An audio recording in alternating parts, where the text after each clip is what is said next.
एलिपी, जिसे Venice of the east भी कहा जाता है। पर क्यों, आप खुद देख लो।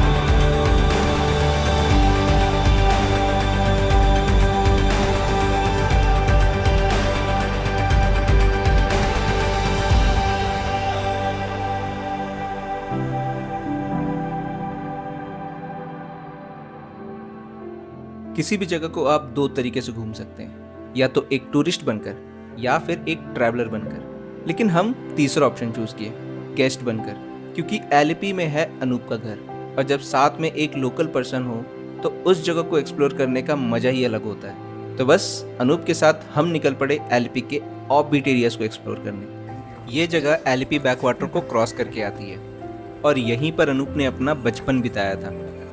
तो ये है अनूप की मम्मी का घर। अनूप को मिल रहा है क्लास 10 में चीफ मिनिस्टर की तरफ से मेडल, वो एग्जाम में टॉप करने के लिए।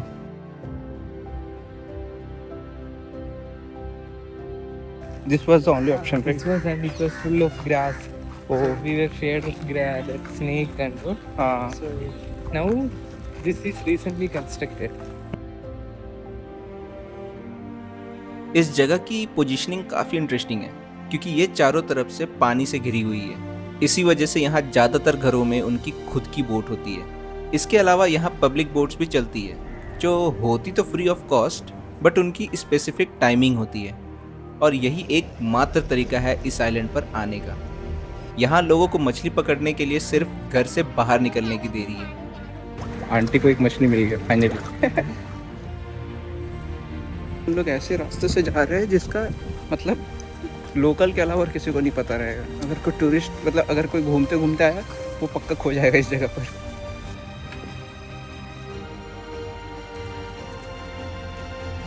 यार सोचे तो थे कि आपको बहुत अच्छा जगह दिखाएंगे, पर चलते चलते एलिपी का थोड़ा ज़्यादा ही ऑथेंटिक वर्जन में पहुंच गए। ये जगह जितनी सीनिक है, यहाँ की लाइफ उतनी ही चैलेंजिंग है, क्योंकि आइलैंड तक पहुँचने के लिए सिर्फ बोट ही एक ऑप्शन है, और लोग बोट्स पर हाईली डिपेंडेंट हैं। एलिपी का जो ये वाला एरिया है ना, जो चारों तरफ बैक वाटर से घिरा हुआ है, लाइफ आसान तो नहीं है भाई यहाँ पर। क्योंकि क्या है, जैसे मतलब कोई इमरजेंसी हो गई तो कुछ कारण से आपको बाहर जाना है सिटी के पास, सिटी में आपके पास बोट होना बहुत ज़रूरी है। और रात के टाइम पे बोट तो जल्दी मिलेगा, बट फिर भी लोग रहते हैं, क्योंकि लोग अपने जगह से जुड़े हुए हैं, छोड़ना नहीं चाहते जहाँ पर वो बॉर्न एंड ब्रॉट अप, मतलब जहाँ पे बड़े हुए, पूर्वजों का ज़मीन है ना।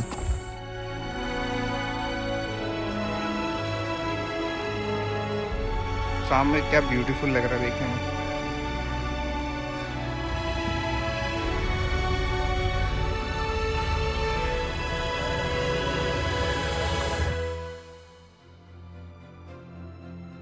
ये है इंडिया की सबसे बड़ी लेक, जो लगभग 2033 किलोमीटर स्क्वायर में फैली हुई है। ये लेक कितनी बड़ी है, इसका अंदाज़ा आप इस बात से लगा सकते हैं कि ये 3 डिस्ट्रिक्ट को कवर करती है, और हर डिस्ट्रिक्ट में इसे अलग नाम से जाना जाता है। जैसे कि कोटयाम में वेम्बनाड लेक, एलिपी में पुन्नमाडा लेक, और कोची में कोची लेक।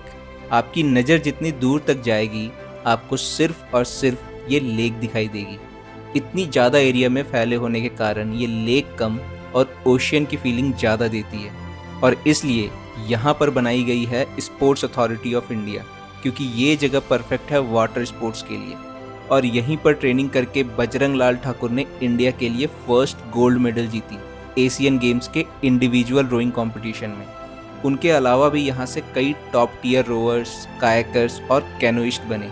यही कारण है कि केरला को होम ऑफ वाटर स्पोर्ट्स का भी टाइटल दिया गया है, और इस टाइटल के पीछे साई एलिपी का बहुत इंपॉर्टेंट रोल है। इंडिया की one of the most famous sports the Nehru trophy boat race भी यहीं पर होती है, जिसे देखने के लिए लोग लाखों की भीड़ में आते हैं। बट हमारे और आपके लिए यहाँ पर है स्पीड बोट, और जब लोकेशन इतनी बड़ी हो तो स्पीड बोट में बैठने का मज़ा भी डबल हो जाता है।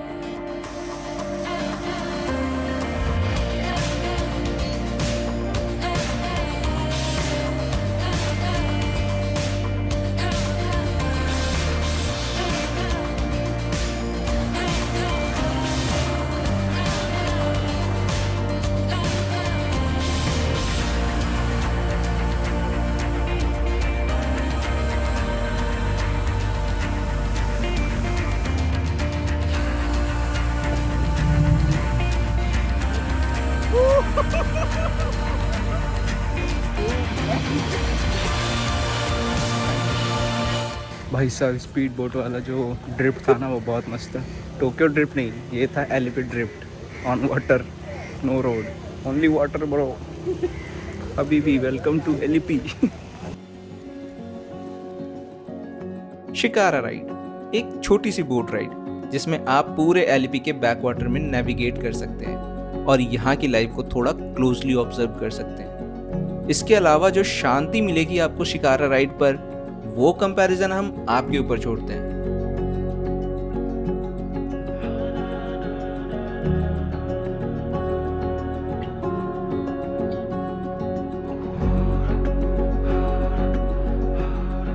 The boats were built in shell houseboats, like this is actual first shell houseboats. जो ड्राइव करने वाला था वो बोट पर नहीं था, बल्कि पानी में डाइव करके शेल कलेक्ट कर रहा है। वो क्या करता है कि ऊपर आता है, पानी से ऊपर आएगा, सांस लेगा, फिर वापस नीचे जाएगा, फिर कलेक्ट करेगा, फिर ऊपर आएगा, फिर सांस लेगा, फिर नीचे जाएगा, और ऐसे करके वो लोग शेल कलेक्ट कर रहे हैं। क्रेजी। एलपी में जो गवर्नमेंट फेरीज होता है, जो कि ऑलमोस्ट एक बस सर्विस की तरह होता है, उसका ये डेडिकेटेड स्टॉप है। यहाँ पर जा कर के आपको रहना है, खड़े रहना है, और जब वो फेरी आएगा तब वो आपको लेकर के जाएगा। फ़िलहाल तो कोई फेरी नहीं है। वो फेरी दिख रहा होगा, ये गवर्नमेंट फेरी। और ये दोनों साइड से, एक यहाँ से और फिर कहाँ गया एक, शिट कहाँ, अच्छा ये रहा, एक यहाँ से। ये दोनों जगह से लोगों को ले कर के आगे जाता है। और ये सारा जो वो है ना, क्या बोलते हैं, सारा स्टॉप दिख जाएगा ताकि दोनों साइड के लोगों को वो लोग पिक कर सकें। और ये बहुत चीप होता है भाई, बहुत चीप। मतलब ऐसा है कि 30 रुपये में आप ये पूरा एंटायर बैक वाटर कवर कर सकते हैं, 30 से 40 रुपये में।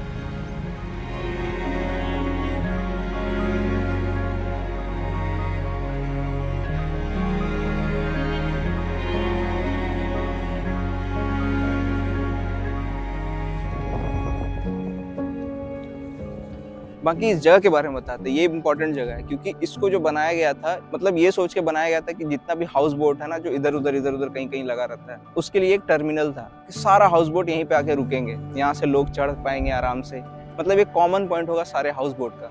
बट कुछ इशू के कारण ये प्रोजेक्ट कंप्लीट नहीं हो पाया और अब ये अबेंडेंड प्लेस बन चुका है। तो यहाँ पर एक शॉप है, वहाँ पर वो जो आपको दिख रहा है वहाँ पे कुछ शॉप्स है। जितना भी ये जो शिकारा राइड होता है ना, शिकारा राइड सारा लोकेशन कवर करके यहाँ पर आएगा, उसके बाद फिर वो इधर से पुन्नामाडा लेक होते हुए वापस चला जाएगा। कुछ नया चीज़ भी आपको दिखाएंगे, जैसे हम केरला में नेमिंग सेरेमनी फर्स्ट टाइम देखे। इनफैक्ट हम नॉर्थ में भी कभी नहीं देखे थे नेमिंग सेरेमनी। वो बिल्डिंग बस वही असल टर्मिनल पॉइंट बनने वाला था, मतलब ऑफिस। लेकिन अभी देखिए क्या हालत है।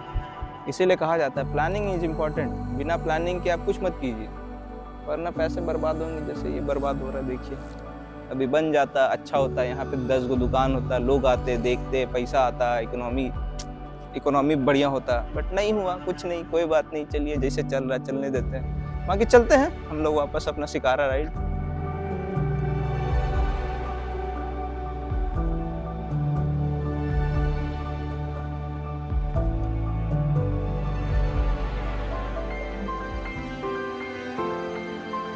कुट्टनाड, जिसे राइस बाउल ऑफ केरला भी कहा जाता है, और ये फेमस है अपने बिलो सी लेवल फार्मिंग के लिए, क्योंकि यहाँ फार्मिंग लैंड सी लेवल से लगभग 1.2 मीटर से 3 मीटर तक नीचे है।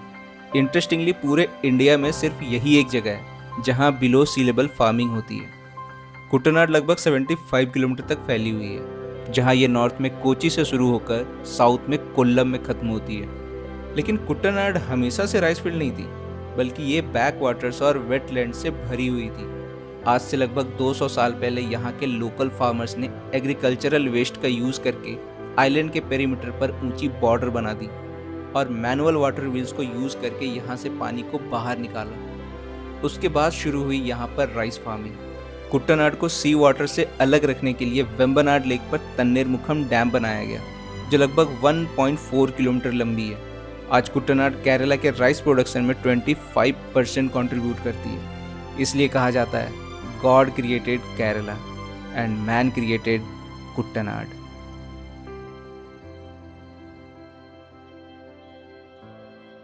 तो आप लोग एलईपी का वीडियो तो ऑलमोस्ट पूरा देख ही लिए, लेकिन अभी तक एलईपी में एक चीज़ मिसिंग है, वो तो हम आपको अभी तक दिखाया ही नहीं, है ना। क्या है वो चीज़ मिसिंग? यहाँ का हाउस बोट, जो एलईपी का लाइफ लाइन है, जान एलईपी का, एलईपी का हार्ट है, जिसमें दिल बसता है एलईपी का।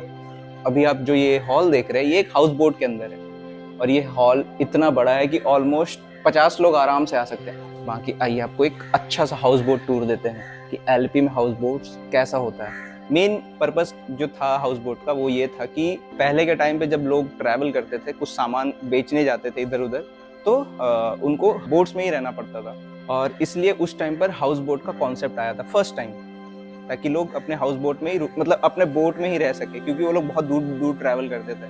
अब एलईपी में उसके बाद क्या हो गया, ये थोड़ा सा कमर्शियलाइज्ड हो गया, मतलब लोग इसको थोड़ा सा टूरिज्म के साथ जोड़ दिए और ये एक एक्सपीरियंस सा हो गया। तो इसलिए अब हाउस बोट काफ़ी लग्जरियस होने लग गया। मतलब सोचिए एक हाउस बोट के अंदर 2 फ्लोर्स आ रहे हैं, 2 फ्लोर्स भाई साहब। तो हाँ, थोड़ा सा मतलब कमर्शियलाइज्ड हो गया, बट एटलीस्ट एक टाइम आपको एक्सपीरियंस करना चाहिए अपने लाइफ में कि हाउस बोट का फील होता कैसा है। ये दिन भर कहीं ना कहीं घुमाएगा आपको, ठीक है, और रात में आकर एक स्टॉप पर लग जाएगा। एक जनरल रूट है, उसी रूट के थ्रू आपको लेके जाएगा। इस बोट में टोटल 15 रूम्स है।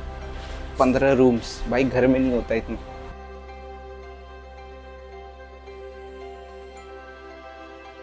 आपको दिखाया हम कॉमन एरिया इस हाउस बोट का, अब इसका रूम दिखाते हैं एक्चुअल में इसका रूम है कैसा।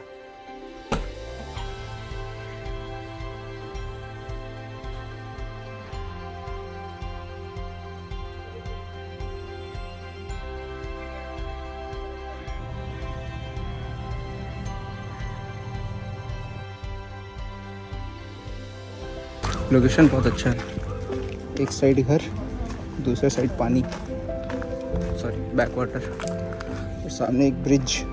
एलईपी में ब्रिजेस का बहुत ही इम्पोर्टेंट रोल है, वरना ऐसा हो जाएगा कि आइलैंड ही बन जाएगा कुछ कुछ जगह, क्योंकि वो क्या है ना, चारों तरफ पानी से घिरा हुआ है और उससे कोई कनेक्शन नहीं है। तो इसलिए ब्रिजेस बहुत सारा है यहाँ पर। और मतलब इंटरेस्टिंग बात इसमें यह है ना कि हर ब्रिज का एक नाम है, हर ब्रिज का। वो अलग बात लोगों को याद नहीं रहता, बट हाँ है, नाम तो है। एक लोकेशन देखे थे गूगल मैप पर, जहाँ पर क्या था, बीच में घर था और दोनों साइड पानी था। बस उसी को फॉलो करते करते हम लोग जा रहे हैं। पता नहीं वो लोकेशन सही में देख पाए कि नहीं।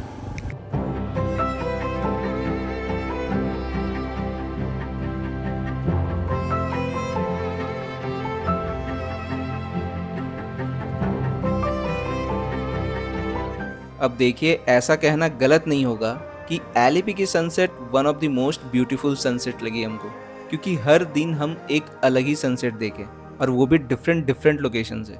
अगर विश्वास नहीं होता तो जरा आप ही देखकर बताएं।